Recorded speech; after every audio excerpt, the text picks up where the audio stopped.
YCP అధికారంలో గ్రహణం పట్టిన అమరావతికి కూటమి గెలుపుతో మంచి రోజులు రాబోతున్నాయి. రాజధాని పనులు వేగం పుంజుకుంటున్నాయి. అక్టోబర్ 19న సిఆర్డీఏ భవనం పనులు పునఃప్రారంభించడంతో అమరావతి 2.0 కు రంగం సిద్ధమైంది. ఈ ప్రాజెక్టు పునఃప్రారంభానికి వచ్చిన ముఖ్యమంత్రి చంద్రబాబే స్వయంగా అమరావతి నిర్మాణ పనులు ప్రారంభమైనట్టు ప్రకటించారు.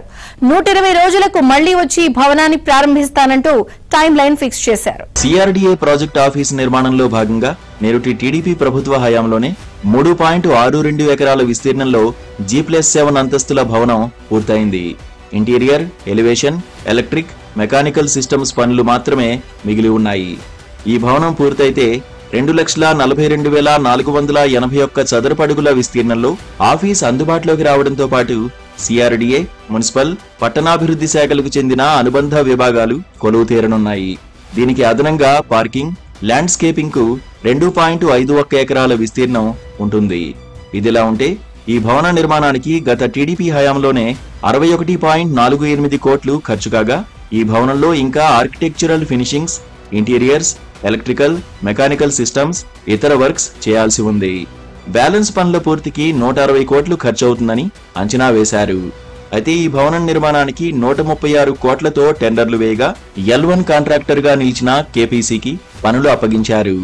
ఈ భవనం పూర్తయితే అమరావతి నిర్మాణ పనులు ఇదే కార్యాలయం కేంద్రంగా జరుగుతాయని భావిస్తున్నారు. అందుకే ఈ భవనాన్ని 120 రోజుల్లో ఫిబ్రవరి 21న పూర్తి చేసి తానే స్వయంగా ప్రారంభిస్తానని సీఎం చంద్రబాబు ప్రకటించారు. కష్టాలున్నాయని నేను పారిపోయే పరిస్థితిలో లేను. ఆ రోజు ఒకటే మాట చెప్పాను, ఎన్నికల్లో ప్రజలు గెలవాలి, రాష్ట్రం మళ్లీ నిలదొక్కోవాలి, పునర్నిర్మాణం చేయాలని చాలా స్పష్టంగా చెప్పాను. ఇప్పటికీ అనేక సంక్షేమ కార్యక్రమాలు ఇచ్చాం, అభివృద్ధిని పట్టాలెక్కిస్తున్నాం. అందులో ఒక మెట్టు అమరావతి ఈరోజు సిఆర్డీఏ ఆఫీసుని పునఃప్రారంభించడం. దీంతో అమరావతి పనులన్నీ పట్టాలెక్కి స్పీడ్ పెంచే పరిస్థితి తీసుకొస్తాం.